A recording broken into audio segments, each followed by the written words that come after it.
The pick is in.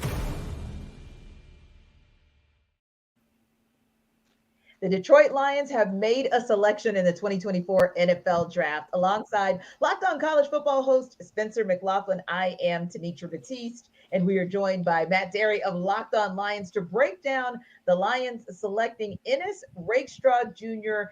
for the number 61 pick. Matt, what do you think about the Lions getting the corner from Missouri?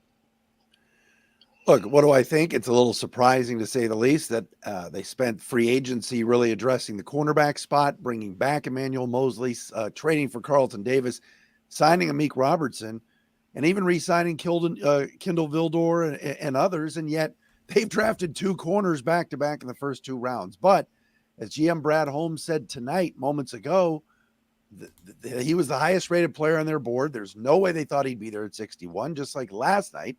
There was no way they thought Terrion Arnold would be there at 24. So they're taking the best player available. It just so happens to be another cornerback. Indeed, indeed. And what do you think in terms of what Rakestraw brings to the table as far as his strengths, but also where do you think, Matt, are some of the areas that he needs to improve to be ready for this Lions defense come fall? You know, you look at the numbers and you say, wait a minute, he only had one interception his entire career at Missouri. Now, again, he was a shutdown guy. He's very physical. Similar to what they got in Arnold last night. This is a guy that wants to be molded by Aaron Glenn, the defensive coordinator, and of course, former Pro Bowl defensive back, to learn more, to get better.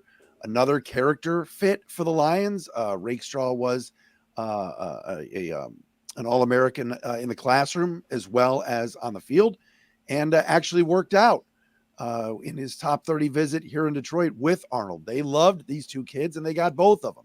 I'd say maybe a weakness, again, is that 40 time, similar to what we talked about with Arnold last night, but they love his ball skills, physicality, and they feel like they're adding two really good corners, and they've upgraded that room already. For more on the Lions, subscribe to Lions on YouTube or wherever you get your podcasts.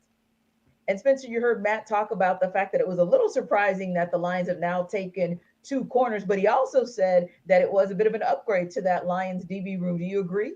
Yeah, I do. I mean, you can't have somebody that highly graded on your draft board, have him there at pick 61, and then pass on him, or else what are you putting together a draft board for? Because, you know, as you heard Matt say, they didn't expect him to be there, and I don't think I expected him, or many others expected him to be there either. This is a very sticky corner. Now, does he have the most high-end speed? Not necessarily, but he's going to lay the lumber. If you're dropping him into zone coverage and a receiver comes over, he's going to avoid targeting and try to pop someone. Like, his physicality certainly stands out, but I think that applies to the way that he covers as well. And one of my favorite traits to look at for a corner is how sticky they are. How are you able to just stay in the hip pocket of receivers, not give them a lot of free releases, or just make it hard for them to run routes? And I think that Rakestraw can really do that. For continuing coverage of the 2024 NFL Draft, subscribe to Locked On NFL on YouTube or wherever you get your podcasts. Part of the Locked On Podcast Network, your team every day.